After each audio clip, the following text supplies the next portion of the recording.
So, Adam, we're on LinkedIn a lot, right? You and I both on LinkedIn a lot. All the time. All the time.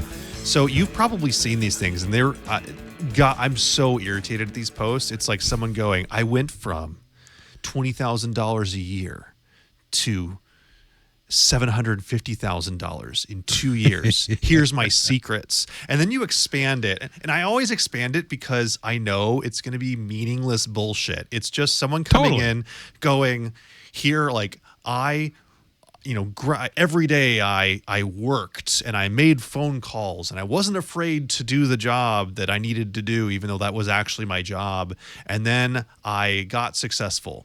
And you're like, I think the sad part to me, why this is really irritating, is because it's someone who has no actual idea how they got to where they got, trying to espouse their wisdom to somebody else, right? Well, that's how they got their money, though. but no, I mean, but if they were actually honest with themselves, it was someone who introduced them to someone else that gave them this opportunity. It was some mentor that came along with them, helped them see how they could do things better. It wasn't just sitting down and grinding away. It's really bad advice, I think, to try and tell someone who's trying to break into sales that you'll become really rich if all you do is just pick up the phone and make cold calls all day long. It's going to pay off. Like, that can work, but that's not the proven strategy to success. So it really irritates because there's so many people out there, and every post you see like that, it's got like 1,000 likes and people, I love this inspiration. It's like, no, this one changed my life and career. Oh, that's going to be it's so irritating to me. I don't. I look at it this way. Every platform is going to try. I mean, this is all generated advertising dollars for LinkedIn, and they're making money on this. I mean, that's why. Yeah, I mean, they, and hey, I would be the last person in the world to fault anybody for making money, especially a company, because they pay people and employees, put mortgage. I think we all make money from companies. Yeah, we all make money from companies. But my message is we have to be smart enough to filter out the crap with our own minds. And I think that this is just one of those examples. And yes, it pisses me off too, because it's garbage in my feed and I like that little X button. And I'll just click it. I'll click it away, Jack. Click it away. I don't want to see it and it's gone. Anyways.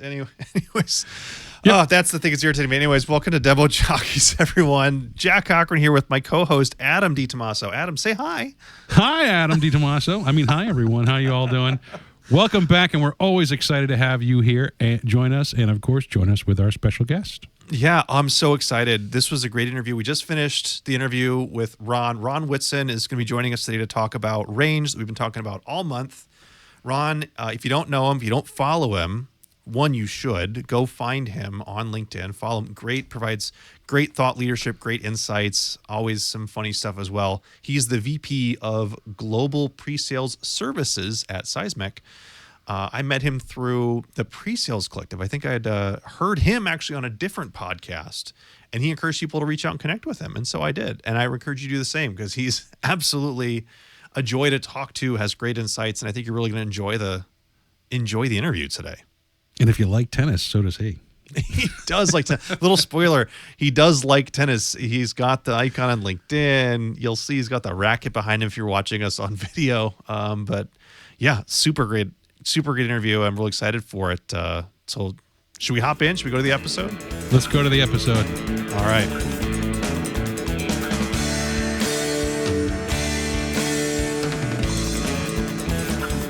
Ron, welcome to the show. We're so excited to have you here. Well, no, I appreciate the invitation. I'm pretty excited myself. And Jack, I think it was earlier this summer that you kind of introduced me to this book. So it was really interesting. I appreciate the recommendation. Yeah, absolutely. I do remember that. Yeah, because I think I reached out to you because you were on the Pre-Sales Collectives podcast where you had said, reach out to me. I like meeting people. I'm like, well, I'm going to take him up on that offer. And we were talking about books. Yeah, we were talking about, I think we were just talking about books. And I'm like, there's this book I've been reading. I'm absolutely loving it. And I think the podcast was still an idea we were floating around at that point, right? Yeah. You're still working on a name for it too. Oh, that's right. We were tossing around the Pre-Sales Book Club podcast. That was my idea. I'm so glad Adam had a better idea for Demo Jockeys. Would have been the worst. Catchier. Much catchier, better logo. Yeah. I love the demo jockey phrase just because it's so, I mean, let's face it, in our industry, it was a negative term. But, I think we can put our twist on it, make it fun. And, in the end, all three of us we've all been demo jockeys. Absolutely right. Yeah, absolutely. Absolutely. So, kickoff question for you, Ron. Going through the book Range, right out of the gate, it talks about two athletes. It talks about Tiger Woods, your classic, be a specialist, do everything for 1,000 hours, and Roger Federer, who is your example of your more generalist athlete. So are you a Tiger Woods guy? Outside of Range, are you a Tiger Woods guy or are you a Roger Federer guy? Well, you may not be able to see everything behind me, but there are a few tennis rackets back there. Little tongue-in-cheek, because I see the tennis logo in your LinkedIn profile. That's right. No, huge tennis fan. It's something I discovered a little bit later in life. So, about 20 years ago, I got into tennis, and Fed has been my favorite player. I'm still not over the fact that he's retired. So, give me a little bit of time. I'll get used to it. But no, I just loved everything about his game. I actually had the great privilege to see him play a couple of times. I think the first time was back in 2015. I was actually in New York for business. I'm at the hotel that night. I know the Open's going on. I don't have anything to do. Pull up StubHub, grab a ticket, jump on the train to Queens and catch the match. And it was Fed and Gasquet. Beautiful match at night at the Open. I mean, come on, what more do you want, right? And then in 2019, I was in London working with Emily Dillard and some people on my team. And her boyfriend is a big tennis fan, so it's like, hey, let's grab tickets to the ATP tour that was happening at the O2. And we knew Thursday night was the night that we could get tickets, so we just grabbed the tickets, didn't know who was going to play at that point. And when the tickets came out the day, it was Fed and Djokovic, and that's when Federer beat him. So that was a fantastic match to watch too. Wow, that's really cool. Is he as dynamic kind of a player in person as you kind of see on screen? Like, does that carry through? Oh, absolutely. Swiss precision. I mean, he just floats around the court, makes these beautiful shots, and will pull a shot out of his, hat that you don't expect. And just so fun to watch it, to have that as your mental model when you're trying to play as a, 50-something adult. It's a very different game, but, still, that's your inspiration. Mm-hmm. Now, I do have a general tennis question because I am from the great state of Rhode Island. Have you been out to Newport, to the Tennis Hall of Fame? I've not made it out there yet. Oh, that's on the bucket highly list. Highly recommended. Good. Yeah. It's neat because to have our little conversation about tennis. I'm not into the sport. I don't follow it like you do, but I appreciate it. And I grew up around it. I grew up in this area. And one of the neat things about that is just the history and the idea you've got these natural grass courts and this really old school tennis vibe. It's all part of the Newport Gilded Age history that's just fascinating to me.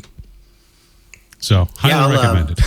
Listen, next time I get out there, I'll give you a shot, and we'll go hit a couple of balls on the court. I'd love to try. It'd be funny and fun. Please get someone to record this session. I need to see this match. I do. Oh, Jack, it's going to be a LinkedIn post, so don't worry about that. Yes, it will be. Absolutely.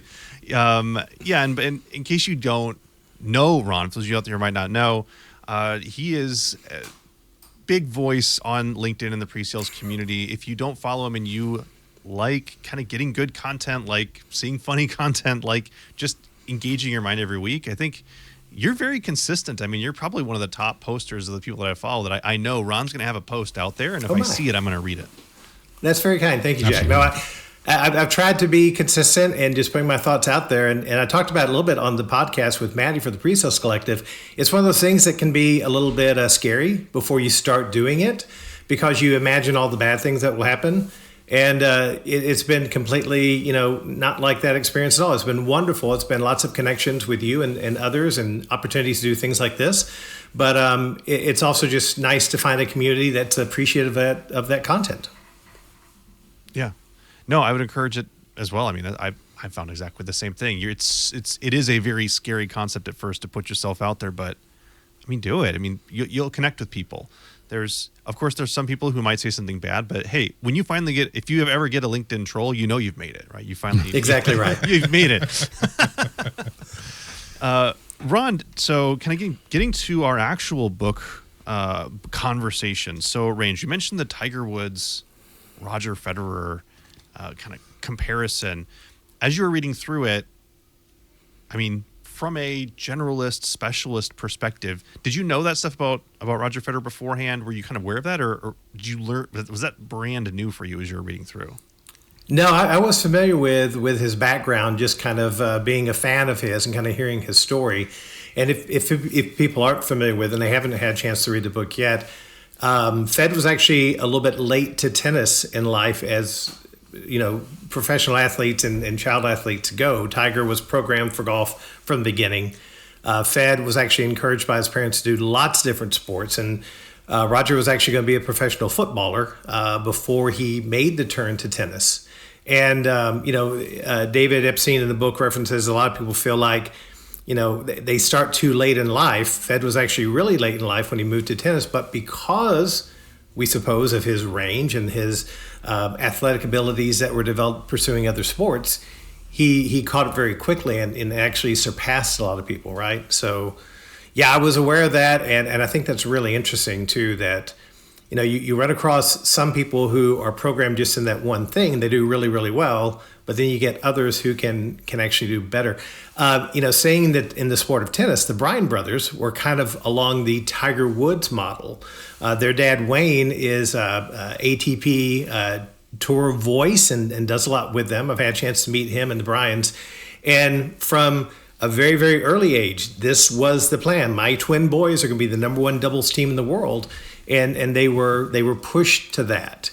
And that's a cool story. I'm sure it's a wonderful achievement for Bob and Mike. But the one thing I wonder about is, you know, it was their dad's choice. It wasn't their choice. And there's a story that they tell where, you know, he wanted them to be out on the practice court, but they want to be what kids would do and stay inside and play some Xbox or something like that. And dad comes in, he's very unhappy, ends up throwing the Xbox down the cliff behind the house.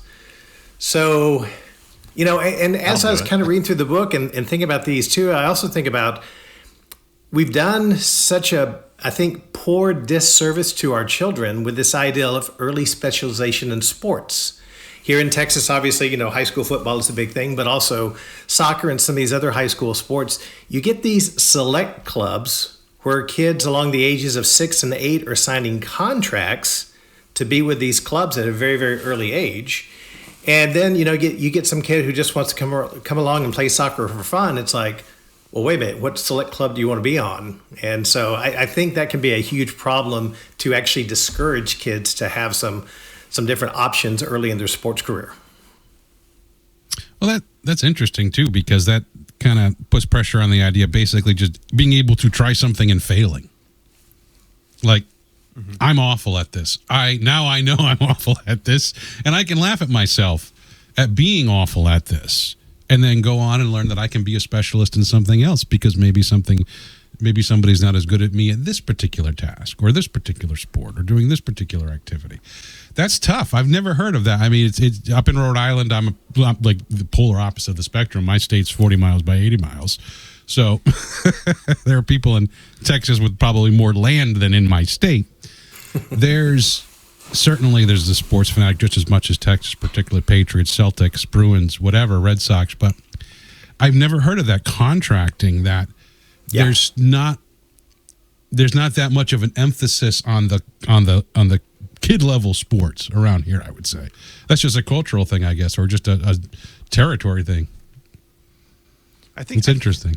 I think even if there's not a contract, the concept I feel like happens a lot to parents with their kids, right? That 100%. In order for them to have any success in whatever it is, music, sports, or education, that, well, you got to start them at 2 years old or they're going to be so far behind their peers and they're never going to catch up. And how can you make up these lost years? And they think of it like their 401k, you know, if you don't invest it early, you'll never make up that investment. But that's what I really loved about the book Unlocking for me, because I'm so much the opposite person. I never invested in one thing. Like, I was all over the place. And it's been good to realize, I think, Adam, you and I talked about this last episode, that it wasn't me just being lucky. The investments that I made elsewhere still counted towards my overall, like, it made me a better person as opposed to hindering me like we're taught. And a lot of parents think about for their kids. Right. Ron, on that front, I'd love to know, because Adam and I have talked a little bit about us. We're both more in the generalist camp. We've specialized some things, but definitely we've got both a breadth of experience. Where's your background been from a specialist or generalist? And in light of that, like as you're reading the book, where did you see yourself landing in that area? Yeah, it's really interesting as I think about that. So I would classify myself as a generalist because my start in sales engineering came from 10 years in IT before. And I was working for a consulting firm, and it was an amazing firm, and I give Jim Buchanan all the credit in the world. He just hires good people and gives them opportunities to succeed. But I did everything from database administration to hardware installations. At one point, I had my hardware certification. I was certified on NetWare. I was crawling around in cubicles, putting down token ring network cabling. I taught software courses. I wrote software courses. I was a programmer, did a bunch of VB applications, built a bunch of websites. So anything you could imagine in the realm of IT, I did. And so I had a lot of technical confidence. So when my buddy Shane Phillips called me up one day, this was October of 1998, he said, "Hey, Ron, there's this thing called a sales engineer." He says, I think you'd like it, and I think you'd be good at it. I was like, okay, sounds good. So I went and interviewed with this company and got the job and started trying to figure out how to be a sales engineer. So it was certainly that idea of being able to, that concept of thinking I could do a lot of different stuff gave me the confidence, hey, I can do this too, right? And I had a friend who believed in me, thought I could do it, so that helped as well. And then a lot of it was just figuring it out for the next, 25 years. And I've got that. My parents gave me the ability to feel like I can do what I want to do and achieve it. And I'm not afraid to make a mistake, right? But if I make that mistake, the one thing I want to do is be sure I learned something from it to try to avoid that mistake again. And that's how you build experience, and that's how you build wisdom, right? Exactly. Yeah. I love your experience in general, looking at your LinkedIn page, basically kind of seeing where you've been, what you're doing now, how you're managing people. And I mean, just in using the book as an influencer here, do you think that after reading this, I'm trying to think of the best way to say it. Do you think that it has helped you with your management of employees in particular? When we talk about, I would say the three of us are all old school guys, meaning we came up through pre-sales without the luxury of the academy, without the luxury of right. mentors like ourselves, where, there's probably 60 years, 70 years of, we're all old pre-sales experience on this phone call right now, or on this web podcast right now. Do you think Range helped you kind of say this is a better way, or how I can look, this guy's a specialist, this guy's more of a classical musician, or this gal's more of a classical musician, because they seem to have put the effort and came from the pre-sales academy as opposed to this one who's a natural? Does that make sense to help you identify? It does, Adam, and I think the way I'll answer it is in this way. So one of the things I'm really proud of that we're doing here at Seismic is we have an associate SE program, associate sales engineer program. And for the first several people who we went through the program, it was like most other people do, right? You grab a BDR who's interested in sales engineering, and you kind of train them up to be an SE. We broke that mold a little bit over the last couple of years, and I've been hiring outside of Seismic. And, a lot of people who follow me on LinkedIn also know about Tamara. She's an ex-opera singer who's come to Seismic as an associate SE and just is absolutely crushing it. Julie Hannon joined us. She was an ex-teacher who has joined us and recently moved to the field.